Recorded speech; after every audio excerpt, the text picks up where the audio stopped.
Hi everyone, thank you so much for joining me. This is Kathy, and today I'll be sharing a card using Mae the Mouse and Brie Mine stamp sets from Honeybee Stamps. And with St. Patrick's Day coming up, I thought it would be really cute to make a field of 4-leaf clovers for Mae the Mouse to stand in. I started out with a piece of Cougar Super Smooth cardstock that measures 4 by 8.5. I like to use Cougar Super Smooth for Copic coloring, and it's so large because obviously I'm going to be doing yet another Slimline card because I'm totally obsessed with them. So I started out by randomly stamping the clovers along the bottom edge, and I did have a couple of masks pre-cut because I wasn't sure if I was going to need to do masking, but I didn't want to have to do a whole lot of masking. The clover was actually big enough where I could fill a lot of space, and it turned out that there was very minimal masking, which made me happy. Anyway, after I had all of the clovers stamped out, I did cover up most of them kind of front and center with the masks that I had previously cut because I wanted Mae the Mouse to appear to be standing behind the clovers. That's why I stamped the clovers first, because whatever you want in the foreground is what you stamp first. I did need to create a lazy mask using a sticky note just to cover that bottom clover there. And then I decided to add a few more clovers, so I used my lazy mask on the left-hand side so I could get one behind there and a little bit closer to Mae the Mouse. And then I added just one more over on the right side, and you can see where I kind of rub my fingers over those clovers to make sure that there were masks in place. So moving right along, after I had finished all of the stamping, which I don't think I mentioned it, but the ink that I used to stamp the images is My Favorite Things Extreme Black Hybrid ink. I removed the masks and just jumped right into my coloring. And I'm not going to show all of the coloring of all of the clovers because, again, there's a lot of them, and this is already a pretty long video for me. So I started out with my darkest color, and I just did tiny little flicks from the center of each clover towards the edge of each leaf. And I also added a line of that dark color on the very top of each leaf of the clover, if that makes any sense. Next, I came in with my first midtone and extended out the lines from my darkest color just a tiny little bit, making sure to leave white space in across the center of each leaf. Oh, and that's Rupert. He's the latest addition to our family. We adopted him at the end of January, and he's so cute, and he's super sweet, and he's definitely a lap dog. So he's constantly in my lap, which sometimes makes it a little bit difficult for me to do crafting because he's always got to be checking out what I'm doing. Overall, though, the transition of him coming home has gone really very well. He's learning the rules very quickly. He's very smart. His big sister Morgan loves him.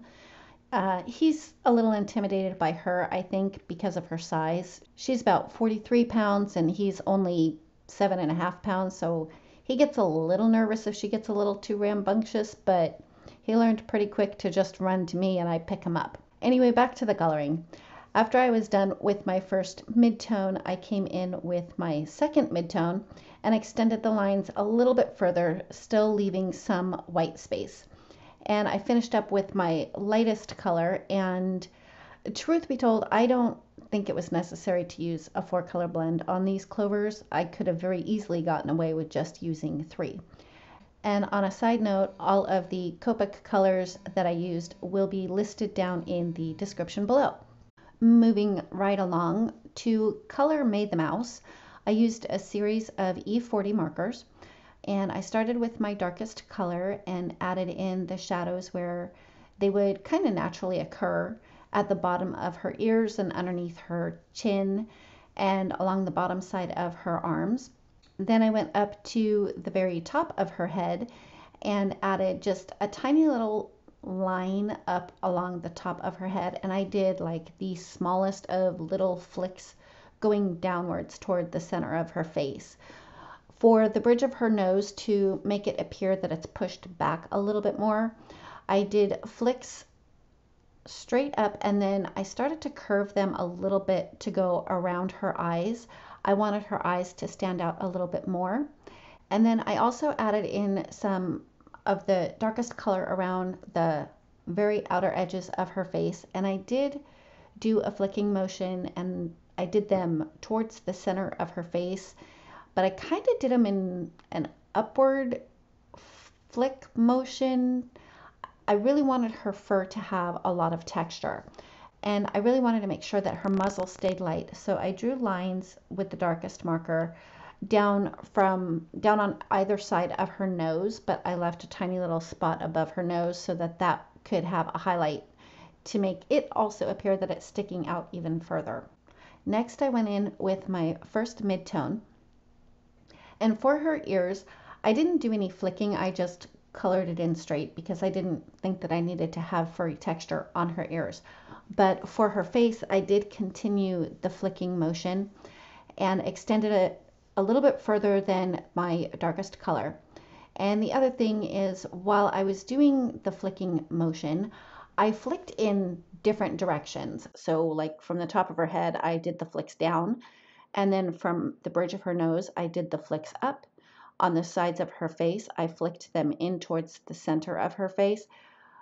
And all the while, I keep reminding myself to make sure that I leave a lot of white space, especially along the very top of her head, which I guess that would be her forehead, and around the eyes. And then I didn't add any color into her muzzle with my first mid-tone. For underneath her chin, like her chest area and her arms, I did the same flicking motion and just making sure to keep those flicks very random. Next, I came in with my second mid-tone and did the same thing. Just kept filling in the white space, but I did leave just a tiny little bit of white space for my highlight color. I'm going to go ahead and speed up the rest of the coloring because I continued with the same technique of the flicking motions going in different directions. With the exception of her body, the bottom of her body that is closest to the clovers, I didn't try to get too much texture in that area. While I finish up the coloring, I have to say that I kind of feel like I'm a little bit behind on my own schedule for getting videos posted. One of my goals for this year was to have a video up every 3 or 4 days or so. But since Mr. Rupert has come to live with us, things have been going a little bit more slowly.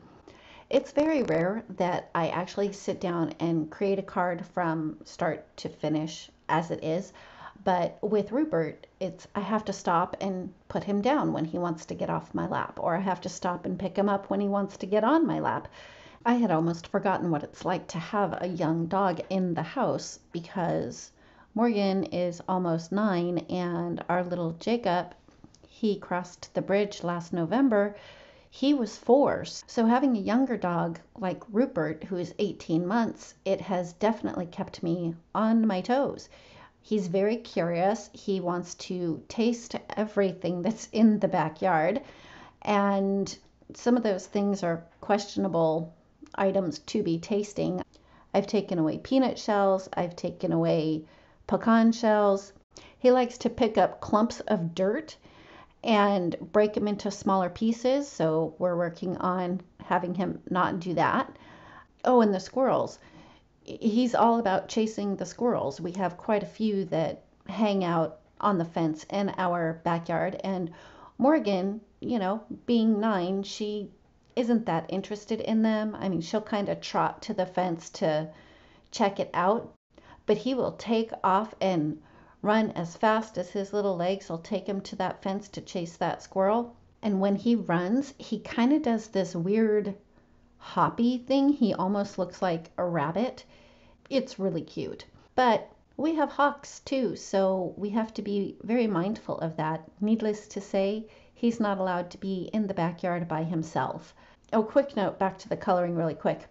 After I had finished coloring Mae the Mouse, I thought there was too much white space between all those clovers.